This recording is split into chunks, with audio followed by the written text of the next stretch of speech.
Hey, and welcome back to another 2024 review. Today I'm diving into Anora, the latest from Sean Baker, and trust me, you're gonna wanna stick around for this one. You asked me what's my pleasure, a movie or a measure.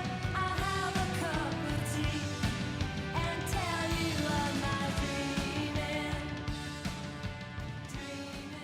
The film, which won this year's Palme d'Or at Cannes, will no doubt be featured in the upcoming Academy Award nominations, and is just the latest piece of evidence signaling a shift that brought unique, boundary-pushing movies into the spotlight.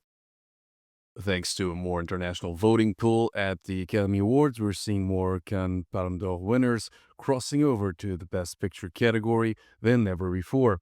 Titles like Parasite, Triangle of Sadness, and Anatomy of a Fall.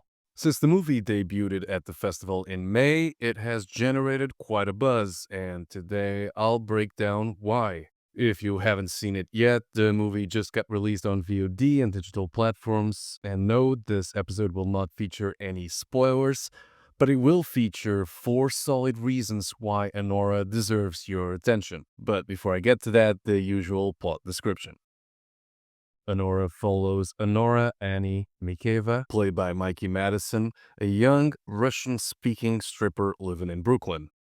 Annie is deeply dissatisfied with her life and seeks a way out. An opportunity comes knocking when her manager introduces her to a client looking for a Russian speaker. Ivan Vanya Zakharov, played by Mark Eidelstein, is the spoiled and reckless son of a wealthy oligarch who is living in America under the pretense of studying in the US, but actually spends his time partying and playing video games in his family's luxurious Brooklyn mansion. His carefree existence is managed by his godfather, Toros, and his henchmen, Garnik and Igor, who ensure his antics don't spiral out of control. After the first encounter, Vanya hires Annie for several encounters, and their relationship takes a serious turn when Vanya offers her $15,000 to spend a week with him posing as his girlfriend. This marks the beginning of a whirlwind romance that leads the couple to Las Vegas, where Vanya impulsively proposes. But Annie and Vanya's happily ever after is anything but certain when Vanya's parents find out he got married. Pretty standard, really. There's nothing truly conventional about Anora. That's probably the main reason why this movie was such a hit. When rigid rules dictate how art and content must be made, the creative process is inevitably stifled. Artists are restricted from exploring original ideas, experimenting with form, or challenging conventional boundaries. As a result, the work can feel formulaic, lacking the spontaneity and emotional resonance that arises from unfiltered expression, and worse, the potential for relatability with the audience, i.e., the end consumer, diminishes. We are hopefully exiting this restrictive period, and hopefully titles like this one are leading this movement of change. Alright, and now for the main reasons you have to watch this movie.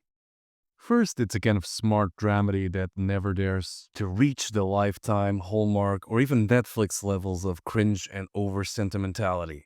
Sean Baker has often been accused of being a thematic, one-trick pony, a filmmaker who had made his life's mission to destigmatize sex workers. Yet he doesn't bend to conventions and try to curry favor the powers in place or cater to a specific agenda. He is determined to examine the profession and the workers themselves as individuals, as people, with their virtues and flaws, and not as standardized vehicles aimed at showcasing female empowerment and demanding everyone to hop on their Slay Queen bandwagon. Reason number 2, the lead performance is nothing short of spectacular. I think it's impossible to discuss 2024's Palme d'Or winner without praising the project's pivotal figure, Mikey Madison. Her portrayal resonates with authenticity, capturing Annie's struggles and aspirations with remarkable nuance. Madison's ability to oscillate between vulnerability and strength adds layers to her character, making her journey relatable, compelling, and completely aligned with the movie's dramedy framework. No comparison, be that one of a coke-fueled Cinderella story or Pretty Woman on steroids, can do this movie justice. Madison's Annie breaks up with all the conventions of the hooker with a heart of gold stereotype as seen in Julia Roberts' Academy Award-nominated role, and goes even further than Jane Fonda's award-winning effort in Clute. Her presence dominates the screen, especially during Baker's Bergman-esque close-ups. Madison's take on Anora ensures that we believe that she could be swept by the customer who was smitten with her. Because after all, she's human and not a pre-packed persona from Hustlers. Tender realism doesn't usually blossom into superhero-like fantasies, I think. The third reason sits with the fact that the movie has a unique way to connect with the audience. When it comes to relatability, Anora does what no other modern-day American romantic dramedy production could ever do. It actually goes for universal themes instead of pandering.